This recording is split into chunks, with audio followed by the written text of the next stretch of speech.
Halo semuanya, selamat datang kembali di channel Keluarga Masa Gitu. Lanjut explore Waikambas yuk. Di video sebelumnya, kami melakukan susur sungai di Sungai Pegadungan. Untuk yang belum nonton, bisa klik link di atas atau di deskripsi ya. Di episode kali ini, kami akan menjelajah masuk ke dalam hutan Taman Nasional dan juga mendatangi pusat pelatihan gajah serta berinteraksi langsung dengan bayi gajah usia 3 bulan yang super gemas. Yuk teman-teman masa gitu, tonton videonya sampai habis ya. Jangan lupa like dan subscribe supaya nggak ketinggalan. Selamat pagi. Kami sudah siap dan sudah dijemput mobil safari tepat di jam 6 pagi. Yeay, nggak sabar deh eksplor hutan Taman Nasional Waikambas. Sayangnya pagi ini agak hujan rintik. Jadi anak-anak sudah kami siapkan dengan jas hujan mereka. Semoga sih nggak lama ya hujannya. Oh ya, di sini juga ada penginapan lain. Misalnya Satwa Elephant Eco Lodge ini. Letaknya hanya berjarak beberapa rumah dari Jihan Homestay. Penginapannya dikelilingi halaman luas dan juga pepohonan yang rimbun. Untuk kamar juga sama, ternyata masih tanpa AC. Ini tuh Taman Nasional Waikambas. Mana patung badak? Di atas ya. Oh di atas nggak kelihatan bunda tadi. Untuk masuk ke hutan Waikambas, kami harus ditemani polisi hutan sebagai orang yang paham SOP jika bertemu hewan liar seperti gajah ataupun hewan lainnya. Nah ini dia polisi hutan yang akan trekking bersama kami, Pak Yudi namanya. Selamat datang di hutan Waikambas. Jika beruntung, di sini kita bisa bertemu gajah Sumatera liar, tapir, beruang madu, harimau Sumatera, 6 jenis primata, rusa, dan juga berbagai jenis burung-burungan. Hutan Waikambas itu kan sebenarnya hutan sekunder. Itu gimana? Sekunder itu hutan apa? Sekunder itu hutan kedua. Jadi dulu sebelum terstatus sebagai taman nasional, Waikambas ini hutan produksi. Produksi apa dia? Ini yang pohon bisa diterbang segala macam. Makanya disebut dulu pohon-pohon yang primer yang pertamanya udah di-cutting semua untuk kegiatan produksi. Jadi ini hutan kedua lah istilahnya yang tumbuh selanjutnya. Kalau primer kan bedanya yang udah ada tumbuhan gede-gede itu yang primer. Oh ini kan masih kita relatif masih ya umum lah, maksudnya ukurannya umum yang kayak di desa, umumnya kayak di masyarakat terus kecil-kecil. Dari diameter pohonnya maksudnya ya, nggak sebesar yang nggak primer. sebesar yang primer. Jalan ini dibangun juga pada masa kolonial Belanda. Oh gitu. Jadi Bukan jalan ini ya waktu kolonial Belanda yang waktu masih ada tebang kayu segala macam mereka menggunakan jalur ini. Sedangkan kita sekarang ya meneruskan jalan ini. Akses masuk ke hutan Taman Nasional ternyata hanya satu jalan ini. Sengaja dibuat centralized agar bisa lebih mudah memantau hutan dari orang yang kurang bertanggung jawab, misalnya dari perburuan liar. Kami terus menaiki mobil safari hingga sekitar 6 km masuk ke dalam hutan. Dilanjutkan berjalan kaki menyusuri jalan setapak yang sama. Terus saja ke arah bagian hutan yang lebih dalam. Saat kami sampai di pos parkir, hujan sudah reda. Untung saja.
Burung pelatuk dia.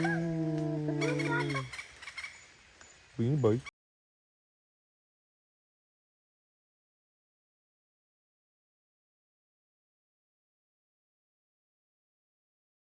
termasuk yang udah sekunder diameter Iya, segini. Nah, kenapa karena diambil? Karena kan bisa dilihat dia lurus, terus besar, cocok untuk kayak Bangunan rumah ya. kusen segala macam. Kalau sebesar ini dia berapa tahun perkiraan umurnya? Ini perkiraan 50-an sih. 50 tahun sebesar ini.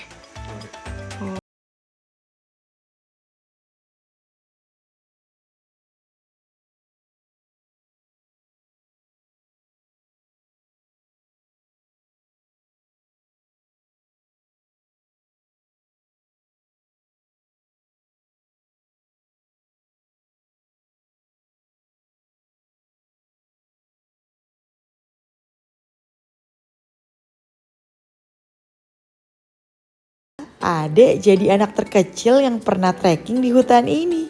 Tapi acceptable kok jalur dan suasananya. Ini udah 8 kilo, jadi sisa 5 kilo lagi ke Waikanan. Oh gitu. Yuk lanjut lagi. Kalau jalan lurus lagi sampai mentok, akan sampai ke Waikanan, sungai yang berada di dalam kawasan hutan Taman Nasional. Yang lagi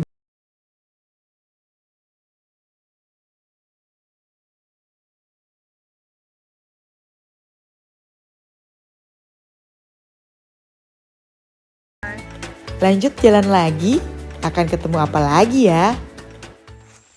Nah, ini bekas jejak gajah liar lewat sini, Mbak. Mana Mas? Ini nih depan kita. Oh wow, ada gajah liar lewat sini. Ini kan bekas gajah. Ya terus nyebrang ya maksudnya? Iya, nyebrang. Tuh di sini nggak ada jejaknya? Biasanya dia ke pinggiran dulu, melipir di pinggiran baru masuk. Wah. Kan kalau di pinggiran masih banyak rumput-rumput kan. Kalau dari diameternya ketebak ini apa Pak? Maksudnya gajah?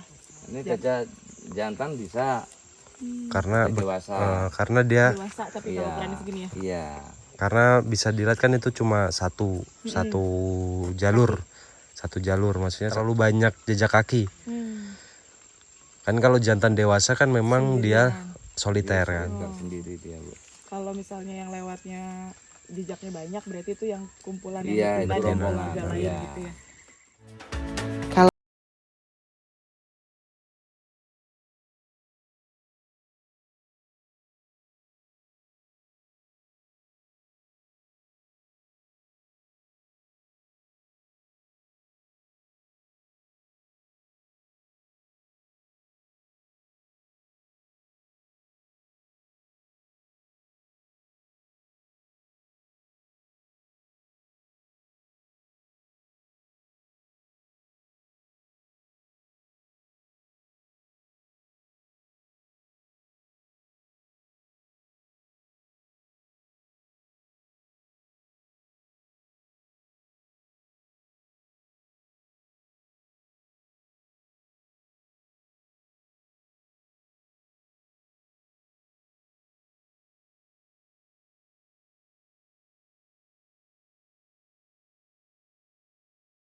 Ini kalau gajah malah membutuhkan kayak gini. Putri malu.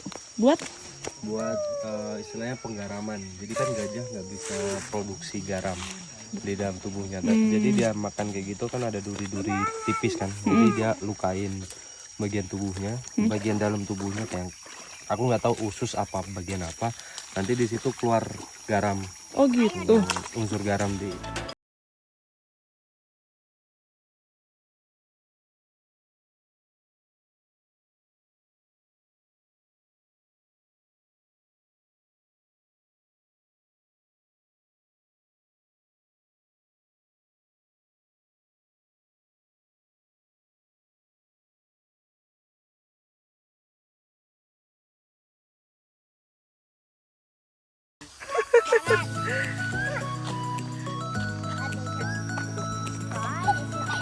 Happy sekali anak-anak main di hutan pagi ini. Wah, kita sudah dijemput. Saatnya melanjutkan perjalanan ke tempat konservasi gajah.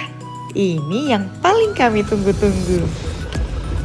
Di perjalanan keluar hutan, karena sudah tidak hujan, atap mobil kami buka untuk merasakan semilir angin dan juga cipratan sisa air hujan.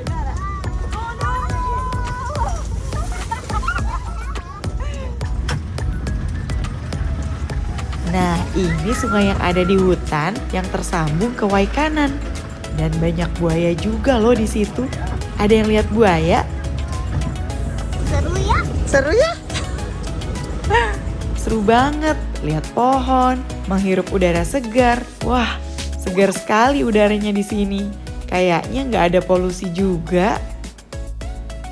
Hampir setengah jam perjalanan kami tempuh untuk keluar dari hutan hingga sampai di gerbang masuk dan keluar tadi.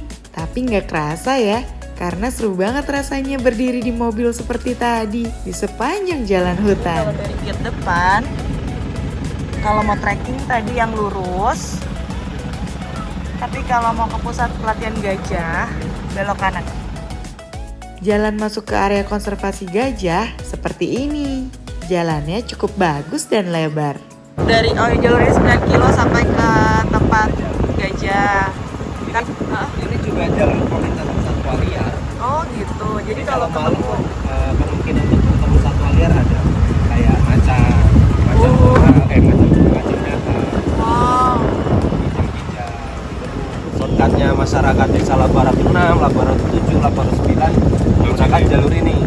Ini juga jalur pertanian karena kan di sebelah kanan kita kan ladang kan. Jadi mereka mengangkut harga pertanian di sini.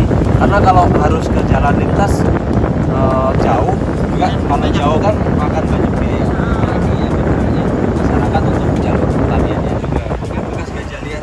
Mana? Yang limit. Ada jejak bekas gerombolan gajah lewat. Iya tampaknya ya. Biasanya mereka menyeberang di malam hari, berusaha masuk ke Nah, desa. ini kan deket banget nih sama wilayah perkebunan warga. Ini yang sering banget gajah lewat di sini. Perlintasan gajah liar. Tapi dia nggak bisa nyebrang kan? Ini perseberangannya di sini. Makanya di sebelah sana udah ada beton batu-batu. Sebelah sana kan belum. Dia nyebrangnya di situ. Biasanya. Jadi tetap bisa melewat ke Tetap bisa. Makanya di sini ada lampu buat jaga orang, buat ini apa namanya gubuk-gubuk. Buat ini. jagain. Yuk. Tapi pinternya gajah, walaupun udah ada kayak gini, kan kalau lompat nggak bisa. Mereka cari daerah yang ada air. Jadi mereka main air, mereka sedot air pakai belalai, semprotin sampai si tanggul itu lembek. Wow. Sampai tanggul itu lembek, mereka gali pakai kayak pakai apa kaki depan. Jadi kayak dicangkul gitu, jadi longsor. Jadi lama-lama ya bisa mereka bisa lewat. Di depan ini ada gajah. Ini ya tanggulnya. Nah, ini kan ada bubuk yang buat jaga. Ini salah satu yang dirusak gajah. Oh terus kalau misalnya ketemu gitu mas sama manusia terus gimana? Maksudnya di pos-pos tadi? Ya kita bikin suara-suara kejutan. Kayak kita hidupin mercon, buat kejutin dia lah. Kan kalau gajah itu kaget sama takut sama api. Ini cara terakhir untuk penanggulangan konflik gajah manusia di sini. Dulu pernah ada apa kawat duri, kawat listrik. Kalau dia kesentuh gajah, dia akan memberi kejutan, kayak kesetrum gitu. Dan gajah punya akal. Mereka ada dua kawat itu, mereka robohin pohon. Oh wow. Jadi bawahnya roboh, kawatnya rata sama tanah. Kalau yang kawat kejut itu kan kalau udah rata sama tanah udah nggak makanya dia bisa lawan. Wah, ternyata gajah pinter juga ya. Mereka selalu punya cara untuk mengakali rintangan yang dibuat manusia untuk sampai ke area desa. Waikambas itu 30%-nya savana. Waikambas 30%-nya savana. Iya, gajah sih. Tuh, berarti ada gajah lewat sini tuh, ada pupnya tuh, Dek. Ini liar ya berarti ya? Iya, iya. Hari yang lalu Jadi, di sini semua awalnya adalah savana, tapi setelahnya sudah direforesasi dengan tujuan mengurangi tingginya perburuan rusa dan juga hewan lainnya. Dari 30% sisa savana itu pun ada rencana diturunkan lagi demi mempertahankan dan menumbuhkan populasi badak ke depannya. Karena badak Sumatera berbeda dengan badak Afrika yang bisa tinggal di savana. Ini portalnya. selamat datang pusat latihan gajah. Yang boleh masuk ke sini hanya mobil savana atau mobil safari seperti yang kami naiki. Ada juga shuttle khusus berwarna-warni milik desa sebelah yang mengangkut wisatawan dari rest area di tiap desa. Jadi mobil pribadi katanya nggak bisa masuk ke sini. Sebagai tambahan info, ada 5 desa yang menjadi pintu masuk ke kawasan Taman Nasional. Dan tiap desa memiliki rest area sebagai tempat tiketing. Kalau kami sendiri menggunakan jasa dari desa Labuan Ratu 9 atau Plang Ijo. Di tahun 2018, Taman Nasional Waikambas ini tutup karena ada perubahan arahan untuk menjadikan Waikambas sebagai wilayah konservasi. Sehingga seharusnya lebih memperhatikan kesejahteraan hewan dengan meniadakan segala bentuk atraksi gajah. Gak main-main, perintah itu langsung dari Kementerian Lingkungan Hidup loh. Taman Nasional ini baru dibuka lagi untuk umum sejak Desember 2023 setelah mereka merombak seluruh SOP. Dulu tempat naik gajah, naiknya di situ, sekarang udah tidak boleh. Ini gajah usia 11 tahun, namanya Ferdi. Ferdi adalah salah satu gajah jantan yang ada di pusat pelatihan gajah. Kalau gajah jantan liar di hutan akan berpisah dari kawanannya di usia 12 tahun. Tapi di pusat pelatihan gajah, Ferdi sudah berpisah dari ibunya sejak usia 4 tahun dan sudah memiliki pawang sendiri. Selain itu, gajah jantan akan mulai bereproduksi di usia 18 tahun. Jadi hutan Waikambas itu ya ini banyak dari perwakilan. Kalau ada di Kampung Sumat, dari tumbuh-tumbuhannya, mentok rimba sekarang yang langka.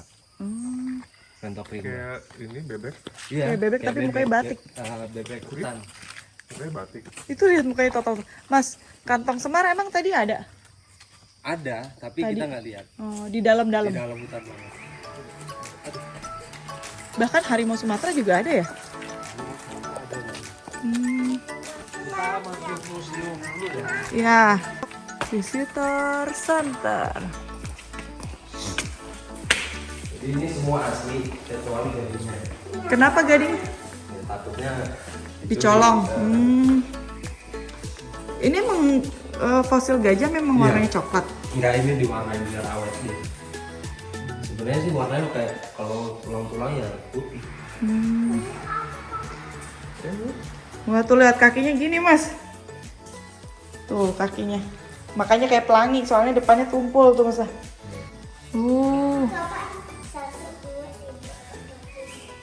di sini cerita awal mula dari area. Oke.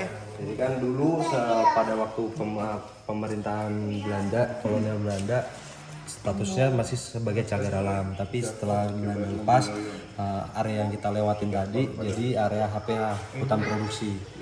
Jadi masih boleh tebang segala macam, makanya disebut kalau hutan Waikambas itu hutan sekunder, bukan hutan primer lagi.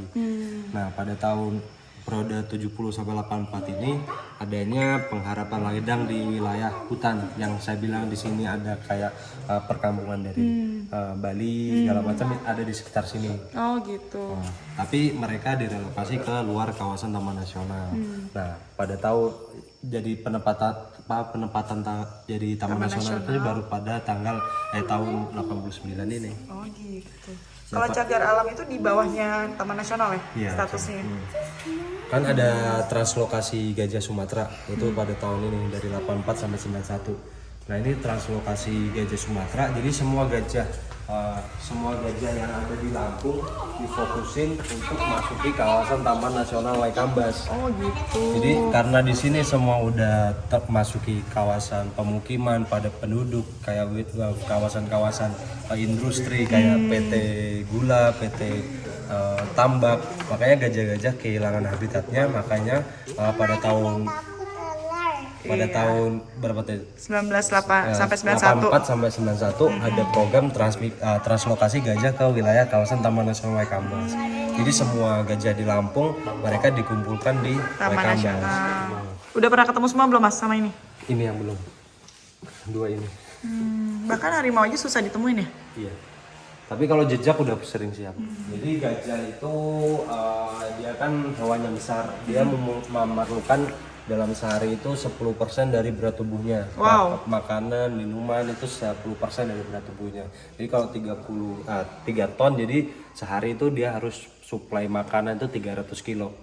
Itu tapi terpenuhi ya semua? Kalau di sini terpenuhi, kurang lebihnya terpenuhi. Kalau buat air kan dia kurang lebih 50 liter sehari. Wah, dia berkelompok dan bisa sekali menjelajah itu 15-20 kilo per hari? Per hari itu. Habitatnya ya habitat Dataran Waikambas rendah ini. gitu ya? Dia nggak mungkin tinggal di dataran tinggi ya? Ada spesies gajah yang ditinggal di dataran tinggi kayak yang di Taman Nasional Bukit Barisan itu ada. Itu ada gajah juga? Ada gajah, tapi populasinya nggak begitu banyak. Bukit Barisan kan termasuk Lampung kan? Bukit Barisan termasuk Lampung. Tapi kenapa gajahnya nggak ditranslokasi ke Waikambas? Karena gajah di sana kan memang gajah dataran tinggi. Waikambas kan gajah Emang dataran udah tinggi. beda karakternya dari tempat tinggalnya ya, jadi nggak bisa semua gajah.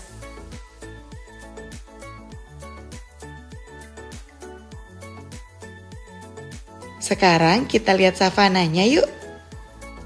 Itu dulu buat jinakin gajah, jadi diikat di situ katanya dulu jinakinnya. Kalau ini ada guest house. Ini adalah jalur trekking di kawasan Savana Gajah dengan jarak 2 km. Kira-kira untuk trekking sendiri menghabiskan 1 jam perjalanan. Kayak di Banyuwangi, hutan jawatan, pohon-pohonnya gini. Sebenarnya kami masih penasaran, kalau lanjut jalan lagi akan ada apa lagi ya? Tapi gajah yang akan kami mandikan hari ini sudah siap dan kami diminta segera ke lokasi pemandian. Teman-teman yang udah pernah trekking di Savana Gajah Waikambas, ceritain dong keseruannya di kolom komen. Terus, ketemu satu apa lagi sih selain gajah? Untuk ke lokasi pemandian yang lokasinya dekat dengan awal jalur trekking, sebenarnya bisa memutar balik aja ke jalan yang kami lalui saat kami kesini. Tapi Mas Angga dan Panda malah memilih lewat jembatan titian kayu setipis ini. Wih, Panda keren. Bunda nggak bisa deh.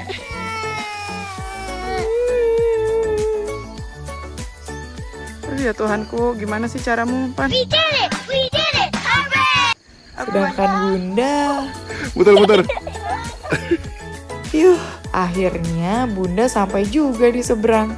Asli deh, jembatan penyeberangannya sepertinya perlu diperbaiki jika memang diperuntukkan untuk wisatawan juga, agar bisa lebih aman dan bisa untuk semua usia pengunjung. Ayo kita mandiin gajah. Namanya siapa tadi? Dita. Wah, udah kebayang gimana serunya mandiin dan interaksi sama gajah sedekat ini? Yuk ikutin terus perjalanan kami dan tungguin video kami selanjutnya ya teman-teman. Jangan lupa like dan subscribe biar nggak ketinggalan. Bye-bye.